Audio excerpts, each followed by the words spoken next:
Hardline Russian nationalist commentators did not try to paper over what the strike meant. Konstantin Malafeev, a businessman who funds the nationalist news service Tsargrad, wrote publicly in the immediate aftermath of the Moscow attack, "What else has to happen? What else needs to happen before we start fighting for real?" That statement from a figure who has consistently advocated for maximum Russian military escalation tells you something important about the domestic political pressure the Kremlin is now managing inside Russia. The people who want Putin to hit Ukraine harder are now pointing at burning oil refineries in Moscow and asking why the war is coming home. Zelensky called the Moscow strike fully justified. He framed it explicitly as a strategic message. It is time the war ended, and Russia must take the necessary steps in diplomacy. That framing matters. Ukraine is not striking Moscow randomly. Ukraine is striking Moscow as a deliberate signal to Russian citizens, to Russian leadership, and to the international community watching this conflict that the costs of this war are not confined to Ukrainian territory. That signal has now been delivered twice in a single week to the same oil refinery. Ukraine's strike deep into Siberia, reaching where no drone has gone before. But the Moscow strikes, as operationally significant as they are not the most geographically extraordinary thing Ukraine did in this 7-day period. That distinction belongs to something Zelensky announced on June 20th that has not received nearly the attention it deserves in Western coverage of this conflict. Ukrainian forces struck the Antipinsky oil refinery in the Tyumen region of the Russian Federation. Tyumen is not near the Ukrainian border. Tyumen is not near Moscow. Tyumen is in western Siberia. The straight-line distance from the Ukrainian border to the Antipinsky refinery is approximately 2,000 kilometers. 2,000 kilometers. That is the distance from London to Kyiv. That is the distance from New York to Denver. Ukraine has just demonstrated that its long-range drone capability can reach targets 2,000 kilometers inside Russian territory, not in a one-off operation that might be dismissed as a lucky anomaly, but in a sustained campaign. That combined a strike on the Tyumen refinery on June 20th with 2 separate strikes on the Moscow refinery earlier in the same week. The strategic implications of that range extension are profound. When the conflict began in February 2022, the effective range of Ukraine's domestically developed long-range drones was measured in hundreds of kilometers. The capacity to reach targets in the Moscow region 800 to 900 kilometers from the front lines was itself a major milestone that Ukraine achieved only after sustained investment in drone development and range extension. The capacity to hit targets 2,000 kilometers inside Russia, in the heart of Siberia, is a categorically different level of capability. It means that the geographic sanctuary that Russian military-industrial infrastructure has always enjoyed, the assumption that distance alone protects facilities in eastern Russia from Ukrainian attack, no longer exists. The Antipinsky refinery is not a random target. It is one of the largest oil refining facilities in Russia's Tyumen region, which is itself one of the most important oil-producing regions in the entire Russian Federation.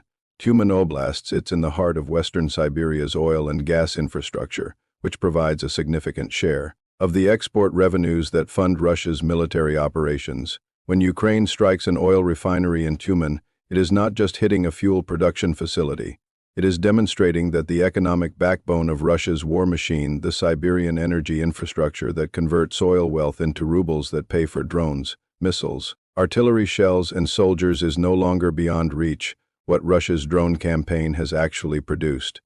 Now let us connect these two things: Russia's 2200 drone week and Ukraine's reach into Siberia, because together they tell a coherent story about where this war has arrived in the summer of 2026 and why the trajectory of the next several months is going to be defined by dynamics that are very different from what most observers were projecting even 6 months ago.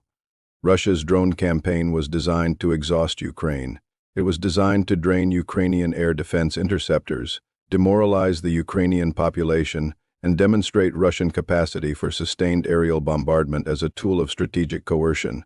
What it has actually produced, alongside those intended effects, is something Russia did not intend at all. It has accelerated Ukraine's investment in and mastery of long-range drone technology to the point where Ukraine can now strike targets in Siberia. Every week that Russia launches 2,200 drones at Ukrainian cities is a week in which Ukrainian drone engineers are studying the systems being used against them, reverse engineering what they can, improving their own designs, extending their own range, and developing the operational concepts that turned a Moscow oil refinery into a twice-struck target in a single week. The Sufen Center, a respected security research organization, noted in its analysis of the Moscow strikes that for most Russians, especially those residing in major cities, these strikes have been their first real experience of the war.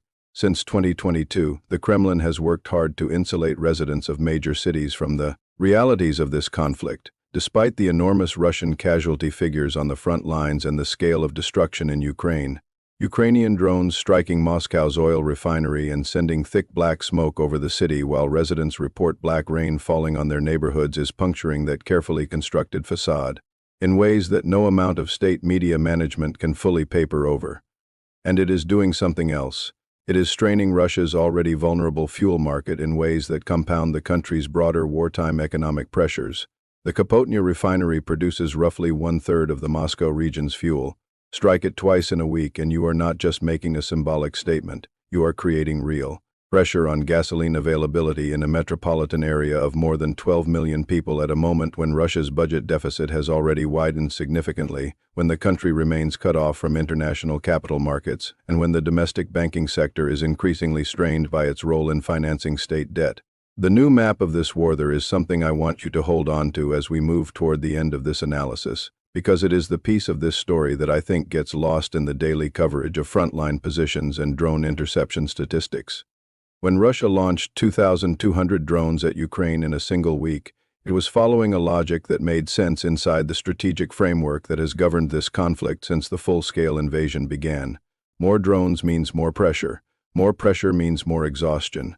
More exhaustion means better negotiating position. That logic has driven Russian aerial strategy since at least the winter of 2022. It is the same logic that produced the large-scale infrastructure attacks of that first winter, the sustained city bombardment campaigns of 2023 and 2024, and the escalating drone volumes of 2025 and 2026. What Russia did not fully account for in that framework is the adaptive capacity it was building into its adversary.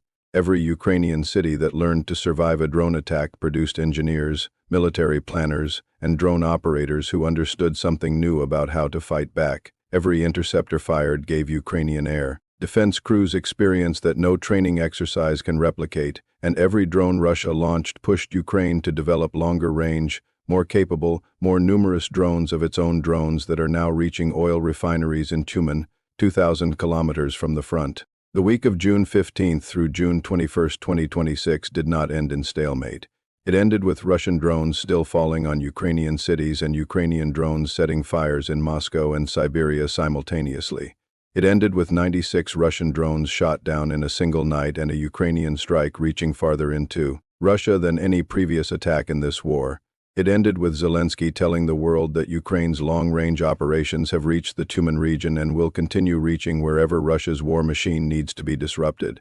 It ended with Russia threatening massive retaliatory strikes while its hardline nationalist voices asked publicly what it would take for the Kremlin to start fighting for real, a question that reveals, more clearly than any intelligence report, that the drone campaign intended to break Ukrainian will has instead produced something that is beginning to reach into the heart of Russia's own strategic assumptions.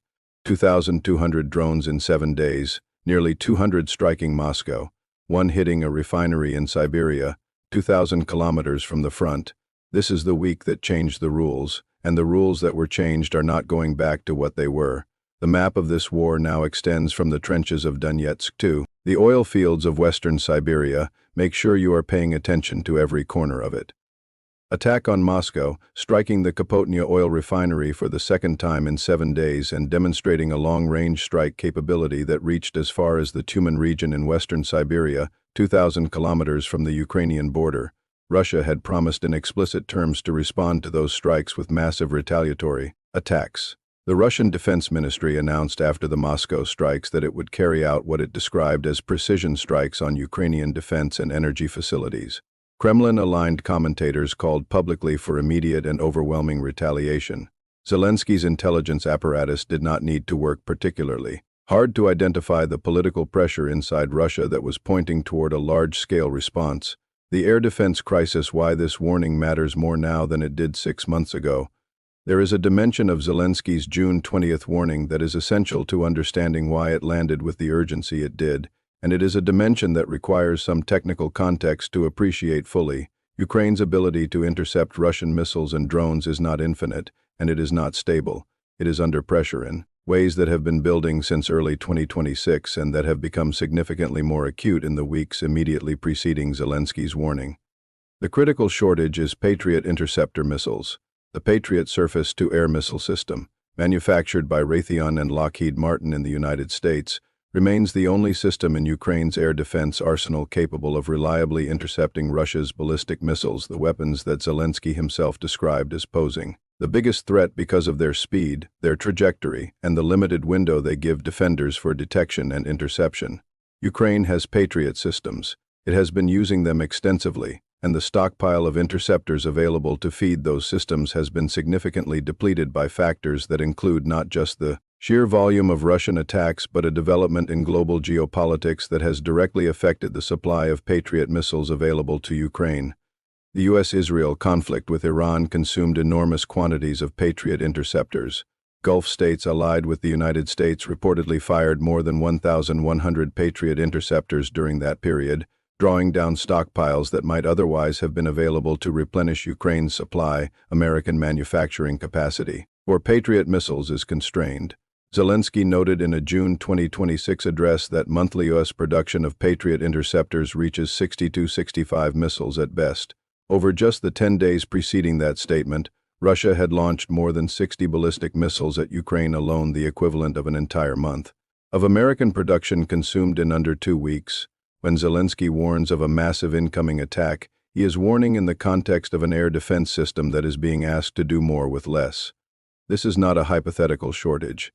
It is an operational reality that shapes every decision Ukrainian air defense commanders make about which incoming threats to prioritize, which systems to deploy, and which targets they simply may not have the interceptors to protect adequately. It is the context in which Ukraine shot down 96 Russian drones in a single night on June 21, an impressive defensive performance by any measure, while still unable to stop every drone or every missile that Russia launched. And it is the context in which Zelensky, standing before his camera on the evening of June 20th, told his country that a massive attack was coming, and urged them to take care of themselves. Because the honest truth behind that warning is that while Ukrainian air defenders would do everything in their power to protect Ukrainian skies, the mathematics of interceptors versus incoming threats had narrowed in ways that made the warning genuinely, urgently necessary. What Zelensky was telling the world, not just Ukraine. There is one more layer of Zelensky's June 20th warning that demands analysis, and it is the layer that is least visible if you are reading the statement only as a civil defense communication to Ukrainian citizens. Because the warning Zelensky issued was not addressed exclusively to the Ukrainian people sheltering in their apartments and metro stations waiting for the all-clear. It was addressed simultaneously to every NATO defense ministry, every Western intelligence agency, every government in Brussels and Washington and London that has been providing Ukraine with the weapons and the interceptors and the intelligence sharing that keeps Ukrainian air defenses functioning at the level they are. Zelensky has been explicit about this dual audience strategy throughout this war, and June 2026 is no exception. At the G7 summit earlier in the month, he had sought renewed commitments on air defense, on sanctions tightening, on military support. He had spoken about the Pekar monastery strike and framed it as a cultural atrocity that demanded a response from the civilized world. He had laid out, in detail, the intelligence picture about Russian drone components and supply chains, making the argument that every country allowing those components to reach Russia was complicit in the attacks on Ukrainian civilians, even if that complicity was unconscious. That is the political context in which his June 20th warning lands. It is not just a civil defense broadcast. It is a message to every Western capital. We are about to be hit again. We are running short of what we need to stop it, and the people who die in the attack that is coming are dying in part because of decisions made in your defense ministries and your export control offices.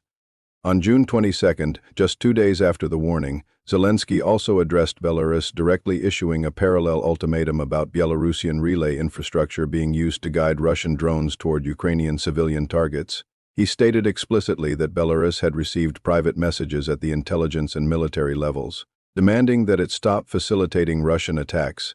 He said the relay station issue had been ongoing for a long time. He drew a line with a deadline, 6 days. If Lukashenko does not act, Ukraine will. The June 20th warning about the massive attack and the June 22nd ultimatum to Belarus are not separate stories. They are two expressions of the same strategic reality. Ukraine is under sustained, escalating aerial assault from multiple vectors. Its defensive capacity is under pressure, and its leadership has decided that the time for quiet diplomacy has ended. The people behind the warning. There is a family in Poltava who learned on June 21st that 2 of their neighbors had not survived the Russian attack the previous day. There are 6 children in that same city who were injured in the same attack, children who had been in their homes or near their homes when the strike came. There is a woman in Zaporizhia whose house was struck by a Russian glide bomb on June 20th, the same day Zelensky issued his warning about the massive attack coming. She did not survive. Her body was recovered from under the rubble of her private home. She was not a military target. She was a person living in a city that has endured 9 separate strikes in recent days. Her neighborhood subjected to coordinated attacks with glide bombs that killed 5 people and injured 10 in a single day. These are the people behind the warning. These are the people Zelensky was thinking about when he stood in front of his camera on June 20th and asked the Ukrainian people to please take care of yourselves. These are the people who will spend another night with their phones beside their beds, listening for sirens, calculating the distance between their apartment and the nearest shelter, and wondering whether tonight is the night of the massive attack their president said was coming. Understanding a warning requires understanding what it is warning about, and what Zelensky's June 20th warning was ultimately about is what every warning in this war has always been about: the gap between what a government can do to protect its people and what an adversary intends to do to destroy them. That gap in Ukraine in June 2026 is narrowing in some dimensions. Ukraine's drone capabilities have never been more sophisticated. Its long-range strike range has never been greater and widening in others, specifically the interceptor shortage that leaves Ukrainian air defense fighting every incoming swarm with fewer missiles than the swarm demands. The warning was issued. The attack that followed it was real. The people who sheltered in metro stations and basements across Ukraine that night were living inside the operational reality that the warning described. And the next warning, the next evening address in which Zelensky tells his country to pay especially close attention to the air raid sirens tonight, is coming, because Russia has not run out of drones, Russia has not run out of missiles, and Russia has not decided to stop. What has changed is that Ukraine has also not run out of reach. The drones that struck Moscow's oil refinery twice in a single week, and the strike on a Siberian refinery 2,000 kilometers from the front, are the answer to every warning Zelensky has ever issued. They are Ukraine's message to Russia, delivered not in words but in fire. If you bring the war to our cities, we will find a way to bring it to yours. The warning and the strike are 2 sides of the same coin. One tells Ukraine to shelter. The other tells Russia that no amount of drones can make Ukraine disappear. And both are being issued by the same man, standing in front of the same camera, in a city that has been struck more times than anyone can count, that is still standing, and that intends to keep standing. Pay attention to the warnings, because in this war, the warning is never just a warning. It is a window into everything that both sides know, and everything that is about to happen next.